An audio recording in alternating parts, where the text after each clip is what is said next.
Deuterokanoni ni vitabu vya kale vya Agano la Kale ambavyo vipo katika Biblia ya Kikatoliki na ya Kiorthodoksi, lakini havipo katika Biblia ya Kiprotestanti. Neno Deuterokanoni linatokana na maneno ya Kigiriki yanayomaanisha orodha ya pili ya vitabu vitakatifu. Orodha ya vitabu vya Deuterokanoni: 1. Tobiti. 2. Yudith. 3. Hekima ya Sulemani.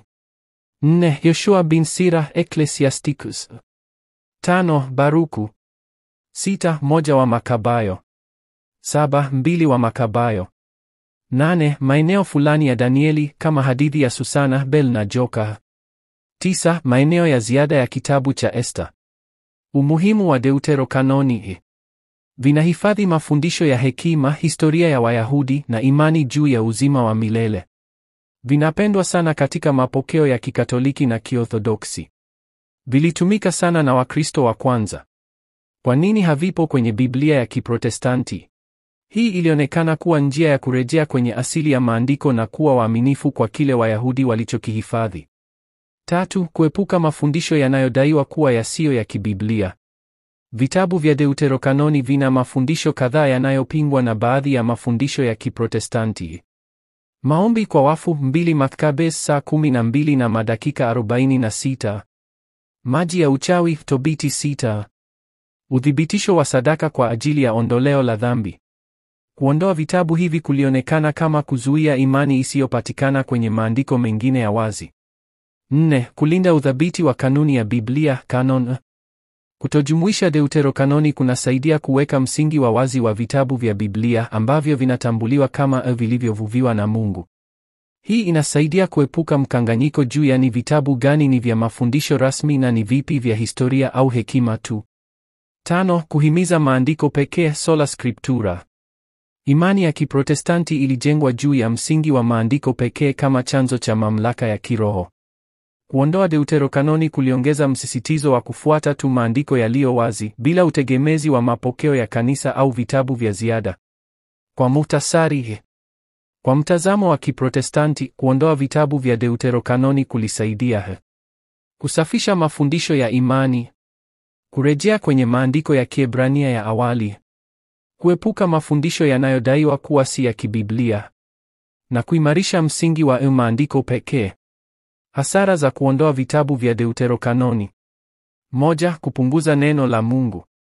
Vitabu hivi vilihesabiwa kuwa sehemu ya maandiko takatifu tangu karne za mwanzo na viko katika tafsiri ya Kigiriki ya Septuaginta ambayo ndiyo Biblia iliyotumiwa na Yesu na mitume wake.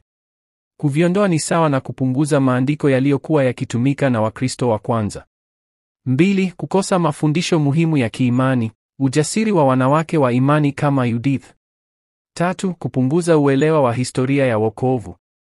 Vitabu kama 1 wa Makabayo vinaelezea mapambano ya Wayahudi dhidi ya watesi wao na jinsi Mungu alivyosimama nao.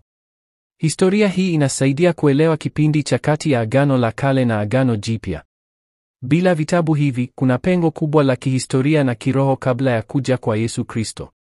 4. Kuharibu muktadha wa Biblia ya Kikristo. Wakristo wa kwanza waliitumia Septuaginta kama Biblia yao ambayo ilijumuisha Deuterokanoni. Kuviondoa ni kutoroka mapokeo ya kanisa la mwanzo, jambo linalopingana na historia ya Ukristo. 5. Kushusha hadhi ya mapokeo ya kanisa. Kanisa lililoongozwa na Roho Mtakatifu liliyahifadhi vitabu hivi kwa karne nyingi. Kuviondoa kunatafsiriwa kama kukataa hekima ya kanisa mama na kupendelea tafsiri binafsi ya maandiko. 6. Kupunguza urefu na utajiri wa maandiko. Vitabu vya Deuterokanoni vina lugha ya fasihi ya hali ya juu, maadili ya kifalsafa na mafundisho ya kina ya kiroho. Kuviondoa kunafanya Biblia kuwa fupi na yenye mapungufu ya kiroho kwa baadhi ya waamini. 7. Kutoeleweka kwa baadhi ya mafundisho ya kanisa. Mafundisho mengine ya Kikatoliki kama toharani, purgatori, maombi kwa watakatifu na sadaka kwa roho za marehemu hupata msingi wake kwenye Deuterokanoni. Bila vitabu hivi, mafundisho hayo huonekana yasiyoandikwa. Hitimisho. Kwa kifupi, kuondoa Deuterokanoni ni hasara kwa uelewa wa historia. Sababu zinazofanya Kanisa Katoliki na Kanisa la Kiorthodoksi kuvikumbatia na kuvitambua vitabu vya Deuterokanoni kama maandiko matakatifu ni nyingi sana, zikiwa na msingi wa kihistoria, kitheolojia na kiroho. Hapa chini ni maelezo ya kina. Moja, vilitumika tangu kanisa la kwanza. Wakristo wa karne ya kwanza, akiwemo Yesu na mitume, walitumia Septuaginta, tafsiri ya Kigiriki ya Agano la Kale, ambayo ilijumuisha vitabu vya Deuterokanoni. Hii inathibitisha kuwa maandiko haya yaliheshimiwa kama matakatifu tangu mwanzo wa Ukristo. 2, viliwahi kukubaliwa rasmi na mabaraza ya kanisa. Baraza la Hippo 393 BK na Baraza la Karthagi 397 BK yalithibitisha rasmi orodha ya vitabu vya Biblia, ikiwa ni pamoja na Deuterokanoni.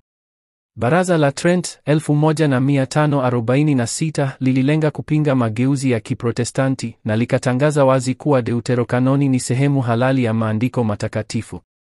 3, vina mafundisho ya kina na ya kiungu. Vitabu hivi vina maadili ya juu, Yoshua bin Sira; falsafa ya hekima, hekima ya Sulemani; imani ya mashujaa wa Mungu wa Makabayo; ukombozi kupitia sala na sadaka. 2 wa Makabayo. Vinasaidia waamini kukuza maisha ya kiroho na kushikilia tumaini la milele. 4, vinaonyesha mpango wa wokovu kwa ufafanuzi mpana. Vitabu hivi vinaunganisha historia ya Agano la Kale na kuandaa ujio wa Masihi Yesu Kristo. Bila kuvihusisha, kunatokea pengo la kihistoria na kiimani kati ya Agano la Zamani na Jipya. 5, vinaendana na mapokeo ya kanisa. Kanisa Katoliki na Kiorthodoksi huamini kwamba Mungu hufundisha watu wake kupitia 7, vimejidhihirisha kwa matunda ya kiroho kwa karne. Katika historia ya kanisa, vitabu hivi vimewajenga waamini kwa karne nyingi kwa kuwapa ujasiri, maarifa na tumaini. Watawa, watakatifu na mapadri wamevitumia kwa maombi, tafakari na mafundisho ya kiroho. Hitimisho. Kanisa Katoliki na Kiorthodoksi huvikumbatia vitabu vya Deuterokanoni kwa sababu vina asili ya kihistoria halali, vimepitishwa na kanisa la mwanzo, vina mafundisho ya kiungu yenye manufaa kwa wokovu, na vinaimarisha imani ya Kikristo kwa namna ya kipekee.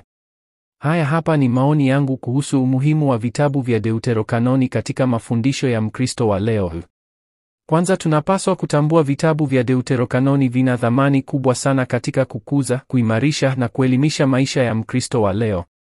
Katika dunia ya sasa yenye changamoto za kiroho, kijamii na kimaadili, vitabu hivi vinatoa mwanga wa hekima, matumaini na ujasiri wa kiimani. Kwa mfano, kitabu cha Hekima ya Sulemani kinamwongoza Mkristo kuelewa maana ya hekima ya Mungu dhidi ya upumbavu wa dunia hii. Yoshua bin Sira Siraki hufundisha maadili ya familia, heshima kwa wazazi, uaminifu na nidhamu. Hivyo hayo ni masomo yanayohitajika sana katika kizazi cha sasa. Vitabu vya Wamakabayo vinampa Mkristo mfano wa uthabiti katika imani hata mbele ya mateso na kifo, jambo linalomjenga Mkristo kuwa shujaa wa kweli wa Kristo.